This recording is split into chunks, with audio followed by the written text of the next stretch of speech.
बच्चों, मेरा नाम है हरीश और आप देख रहे हैं हेरी क्लासेस का यूट्यूब चैनल, जहां पर आज हम बात करने वाले हैं कक्षा 10वीं गणित की तीसरा चैप्टर यानी जिसका नाम है दो चर वाले रैखिक समीकरण। इससे पहले वाली वीडियो में हमने दो चर वाले रैखिक समीकरण के बारे में विस्तृत अध्ययन किया था, जिसके में हमने देखा था संगत बहुपद क्या होता है, समपाती रेखाएं कब होती है, ग्राफ किस तरीके से बनाया जाता है, एक्स एक्सिस और वाई एक्सिस पर ग्राफ किस तरीके से बनाएंगे और कौन कौन सी विधियों से हम दो चर वाले रैखिक समीकरण के हल व मान ज्ञात कर सकते हैं। आज की वीडियो में हम प्रश्नावली 3.1 को देखेंगे, यानी कि ये नए सिलेबस के अकॉर्डिंग प्रश्नावली 3.1 है और पुरानी ओल्ड स्कीम एनसीईआरटी बुक के अकॉर्डिंग ये हमारी एक्सरसाइज 3.2 है। तो चलिए अब हमारी प्रश्नावली 3.1 का पहला प्रश्न देखते हैं। मैं यहाँ पर सिर्फ सॉल्यूशन लिखने वाला हूँ, आप प्रश्न आपकी एनसीईआरटी बुक से मैच कर लीजिएगा। देखिए पहले का पहला प्रश्न है, पहला प्रश्न है क्या कहता है कि निम्नलिखित समस्याओं में रैखिक समीकरण युग्मों का निर्माण कीजिए और उनके ग्राफीय विधि से हल ज्ञात कीजिए। ग्राफीय विधि मतलब हमें क्या क्या निकालना होगा। सबसे पहले तो हम ये देख लेते हैं कि हमें एक x निकालना होगा और एक निकालना होगा y। x का मान या तो धनात्मक हो सकता है या फिर ऋणात्मक हो सकता है, y का मान भी क्या हो सकता है, धनात्मक और ऋणात्मक। सिर्फ इतना है, इसका मतलब क्या ये धनात्मक धनात्मक, इधर सब क्या रहेंगे पॉजिटिव पॉजिटिव, इधर x तो क्या होगा नेगेटिव, लेकिन y क्या रहेगा पॉजिटिव, इधर क्या रहेंगे दोनों नेगेटिव, और इस x y में क्या रहेंगे, x तो हमारा पॉजिटिव रहेगा, y क्या रहेगा नेगेटिव रहेगा। ठीक है, मुझे उम्मीद है आपको ये समझ में आया होगा। निर्देशांक किस तरीके से बनाने ये समझ में आ गया। मतलब इस तरह इन पे क्या हमारा x और ये क्या हमारा y दोनों पॉजिटिव रहेंगे, मतलब x और y क्या रहेंगे पॉजिटिव रहेंगे। अगर इस एक्सिस की बात करूँ तो यहाँ पर हमारा क्या x नेगेटिव है तो y क्या हमारा पॉजिटिव है, मतलब ये क्या x नेगेटिव y पॉजिटिव। इस एक्सिस थर्ड क्वाड्रेंट की बात करिए, हमारा फर्स्ट क्वाड्रेंट, ये हमारा सेकंड क्वाड्रेंट, ये है हमारा थर्ड क्वाड्रेंट। अगर थर्ड क्वाड्रेंट में देखें तो x क्या है हमारा नेगेटिव है, y भी क्या है नेगेटिव है, इसलिए थर्ड क्वाड्रेंट क्या हो जाएगा हमारा नेगेटिव क्वाड्रेंट हो जाएगा। और अगर हम फोर्थ क्वाड्रेंट लिखें, x हमारा पॉजिटिव है, y हमारा क्या है नेगेटिव, मतलब फोर्थ क्वाड्रेंट कौन सा है नेगेटिव है। मैं आपकी सुविधा के लिए यहाँ पर एक चार्ट बना देता हूँ, first quadrant, second quadrant, third quadrant और फोर्थ क्वाड्रेंट। ठीक है, इसको निर्देशांक चतुर्थांश कह सकते हैं क्वाड्रेंट्स को। ठीक है, फर्स्ट क्वाड्रेंट में क्या था दोनों पॉजिटिव, ये x और ये y। सेकंड क्वाड्रेंट में x negative y positive, third quadrant में दोनों नेगेटिव और फोर्थ में पॉजिटिव नेगेटिव।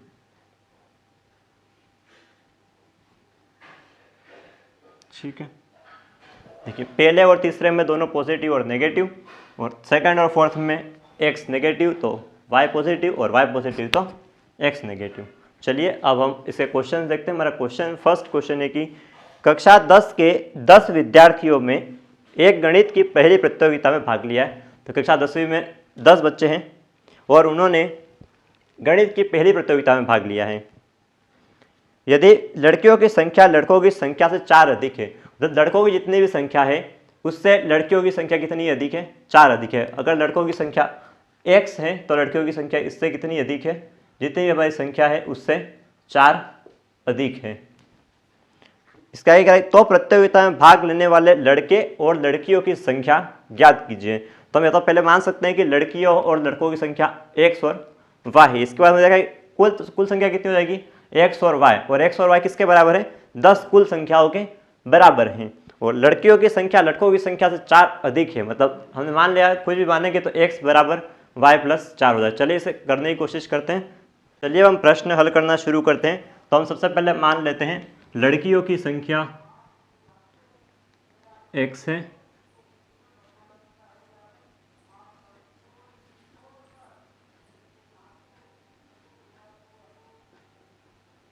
और लड़कों की संख्या कितनी है y है।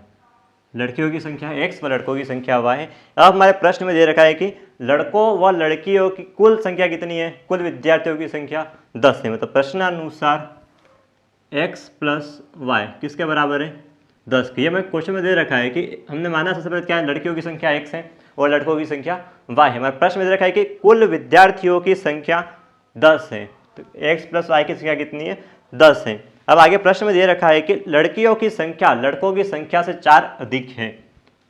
क्या दे रखा है लड़कियों की संख्या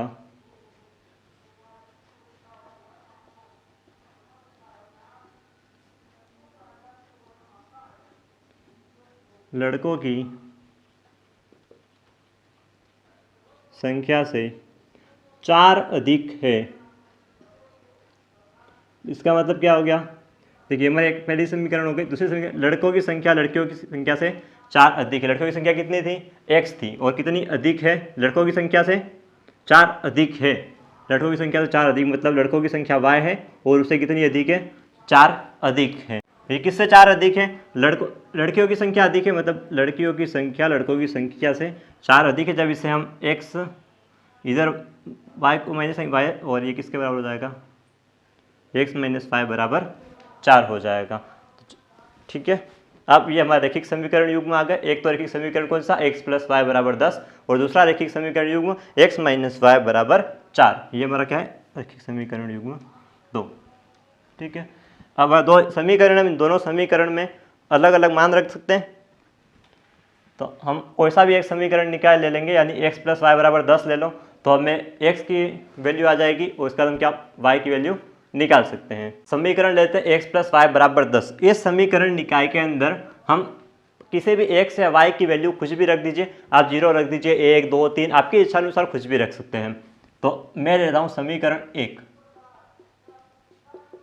1 में x का मान रखने पर, मैं किस में रख रहा हूँ? समीकरण 1 के अंदर। तो मेरी समीकरण है x प्लस वाई बराबर 10। ठीक है, ये समीकरण 1 है। अगर मैं x को या y को ट्रांसफ़र करता हूँ तो मुझे y का मान चाहिए और कितना हो जाएगा? 10 माइनस एक्स। मतलब अगर मैं y का मान निकालना है तो मुझे किसका मान रखना पड़ेगा? x का मान मानना पड़ेगा। तो मैं मान लेता हूँ x बराबर 3, दूसरी बार मैं मानूंगा x बराबर 7 और तीसरी बार मैं मानूंगा x बराबर 8। देखिए आपकी इच्छा के ऊपर डिपेंड करेगा कि आपको कौन सा मान मानना है। आप चाहे तो 1 2 3 मान लीजिए, 4 5 6 मान लीजिए, बस आपको क्या बनाना है? इसका रेखीय मतलब ग्राफीय निरूपण करना है। ठीक है, रैखिक समीकरण का। अगर मैं, तो ये क्या हो जाएगा? y और y किसके बराबर रहेगा? 10 माइनस 3 बराबर 7 हो जाएगा। 10 माइनस 7 कितना होगा? 3 और 10 माइनस 8 किसके बराबर हो जाएगा? 2। चलिए एक बार फिर से समझाने की कोशिश करते हैं। इसका हम इसकी सारणी बनाते हैं। पहले सारणी बना लें। x का मान रखा है और y का मान रखा है। कितना कितना रखा है? एक बार अपने रखा 3, 7 आया, 7 रखा तो 3 आया और 8 रखा तो क्या आया? 2 आया। ठीक है, ये आपने किस में रखा था?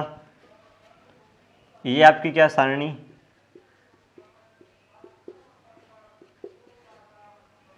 एक। जैसे तो क्या था? लड़कियों व लड़कों की संख्या को आपने माना है, लड़कियों की संख्या x, लड़कों की संख्या y। और प्रश्न में दे रखा है कि दोनों की संख्याओं का योग कितना है? 10 है। मतलब लड़की और लड़कों की संख्याओं का योग 10 है।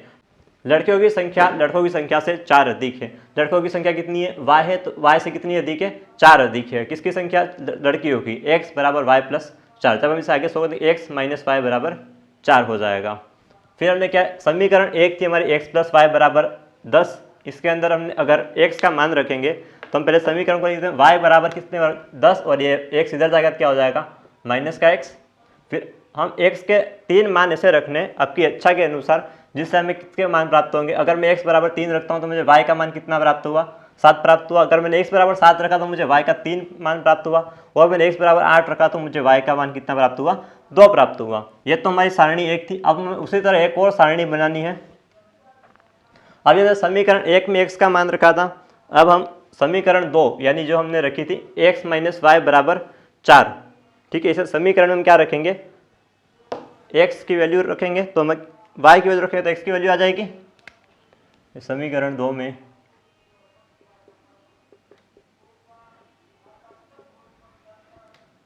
x का मान रखने पर इसमें y का मान रख दीजिए।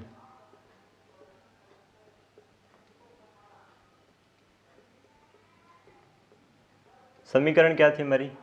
x माइनस वाई बराबर 4। तो x बराबर y प्लस 4 हो जाएगा। ठीक है, x का किसके बराबर हो जाएगा? y प्लस 4 के, या 4 प्लस वाई एक ही बात है। ठीक है, माइनस वाई इधर गया तो प्लस का y हो जाएगा, यानी कि क्या हो जाएगा? 4 प्लस।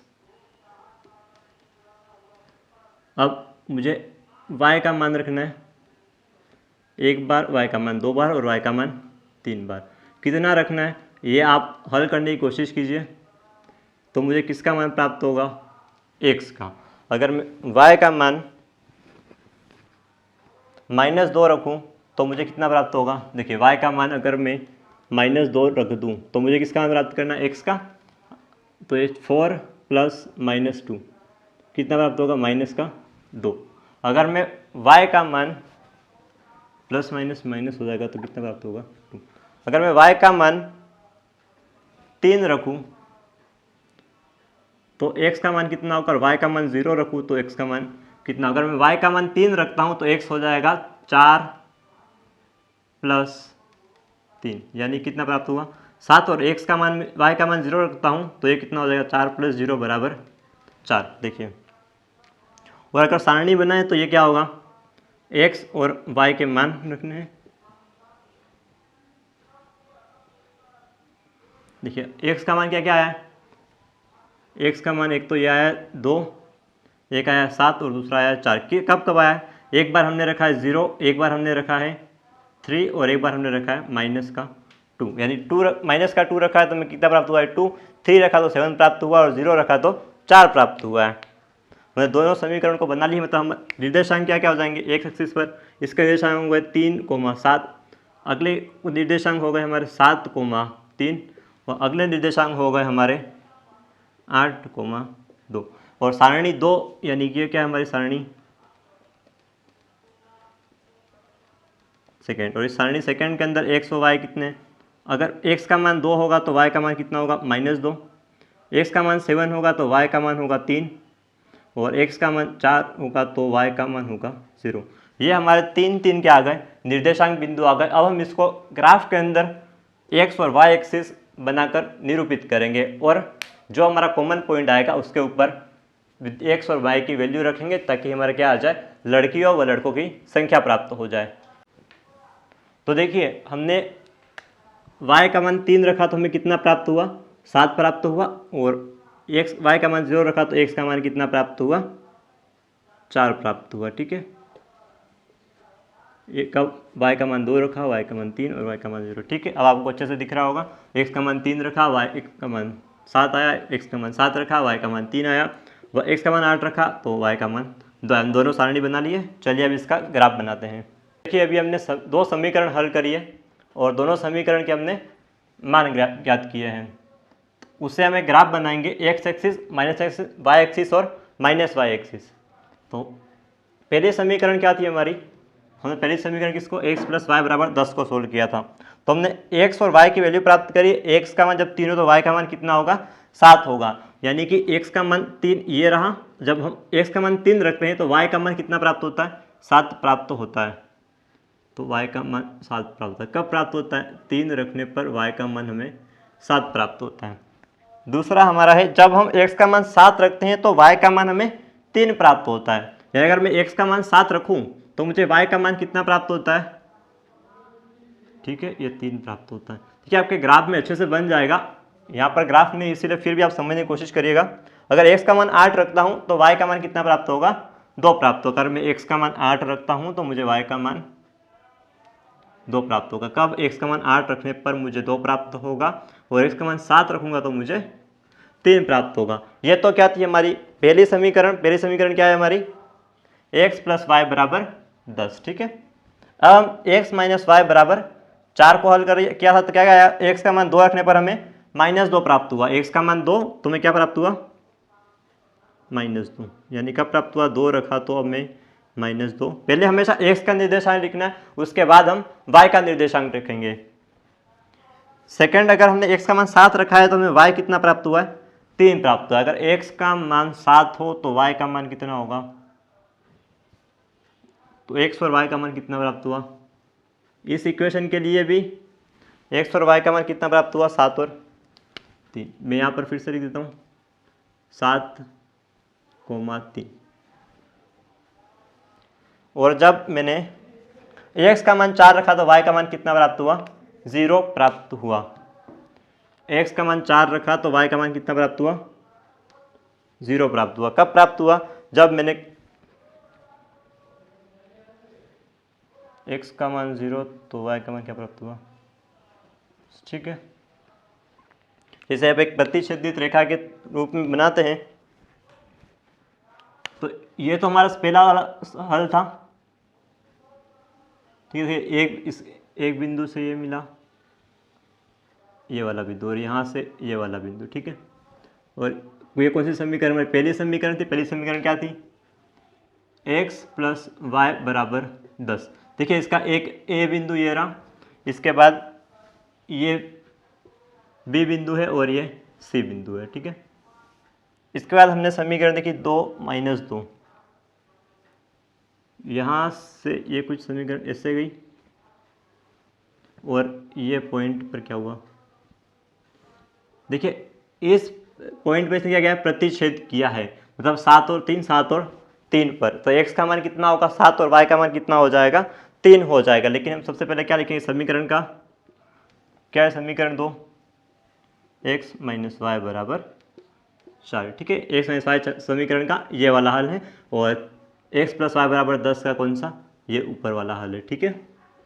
देखिए किस बिंदु पर प्रतिच्छेद किया है, b बिंदु पर प्रतिच्छेद किया है, ये d और ये e। से में ये प्राप्त हुआ है कि x समीकरण 1 और समीकरण 2 को हल करने पर इस b बिंदु पर 7 व 3 प्राप्त हुआ है। देखिए इस समीकरण के लिए भी 7 व 3 प्राप्त हुआ और इस समीकरण के लिए भी 7 व 3 प्राप्त हुआ। समीकरण 1 और समीकरण 2 दोनों के लिए हमें x व y का मान प्राप्त हुआ है 7,3, ठीक है। यानी x क्या था हमारा, लड़कियों की संख्या के बराबर क्या हो जाएगा 7 और लड़कों की संख्या कितनी हो जाएगी 3, ठीक है। अभी ये तो क्या हुआ, x और y की संख्या हो गई, लड़कियों की संख्या 7 और लड़कों की संख्या 3। आपने चाहिए अतः लड़कियों की संख्या 7 व लड़कों की संख्या 3, ठीक है। आप यहाँ पर लीजिए x बराबर 7 और y बराबर 3। ये तो क्या है अपने लड़के, ये क्या थी अपनी गर्ल्स, और ये क्या है बॉयज, ठीक है। मुझे उम्मीद है आपको ये रैखिक समीकरण ग्राफीय विधि से किस प्रकार से हल की जाती है समझ में आ गया होगा। अभी हमने ग्राफीय विधि से रैखिक समीकरण को हल करना सीखा है। इसके अंदर कुछ एक्सरसाइज के क्वेश्चन है, आप उसे करने की कोशिश कीजिएगा, और नहीं होते हैं तो कमेंट सेक्शन में जरूर बताइएगा कि आपसे कौन से क्वेश्चन नहीं हो रहे हैं और कहाँ पर आपको समस्या आ रही है। इसके बाद हम आपकी उसी वीडियो को अपलोड कर देंगे, इसके जो क्वेश्चन बचे हैं उसको हम अपलोड कर देंगे, और इसके बाद हम नेक्स्ट वीडियो में देखेंगे अगली विधि से किस प्रकार से रैखिक समीकरण के हल ज्ञात किए जाते हैं। तब तक के लिए हमारे चैनल को सब्सक्राइब कीजिए और अपने दोस्तों के साथ ज़्यादा से ज़्यादा शेयर कीजिए। Thank you.